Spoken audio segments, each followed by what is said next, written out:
Hi guys, কি খবৰ আপোনালোকৰ? আজি মই বস্তু এটা লৈছোঁ চাব দেই। পেলনীয়া বস্তুবিলাক থাকে যে, তাৰ পৰা মই কি বনাওঁ। আমি যে কেৰি বেগবিলাক আনো যে, যিবিলাক বজাৰ কৰিবলৈ যাওঁ, কিছুমান কালাৰিং কেৰি বেগ আহে, সেইবিলাকে গুঠি পেলাই ধুনীয়াকৈ চাওক। এতিয়া মই সৰু জাপি এটা বনালোঁ।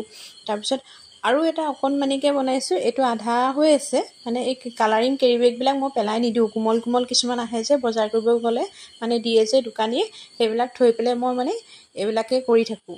মানে যি পেলনীয়া বস্তু পাওঁ, কিবা এটা নহয় কিবা এটা মই আইটেম মানে এনেকৈ বনাওঁৱেই আৰু ধুনীয়াকৈ সজাই থ'ব পৰা। মানে এইকেইটা বটল, পানী বটল, মানে পানী বটল নহয়, কোকোকোলা বটল, থাম্বছ আপৰ এইবিলাকৰ বটল কাটি পেলাই কি কৰিছোঁ, কালাৰ কৰি গৈ আছোঁ। ইয়াত ধুনীয়াকৈ ওলমাই থোৱা ফুটা কৰি এনেকৈ ৰছী দি দিম, দি পেলাই মানে ফুল ৰুই ওলমাই থ'ম।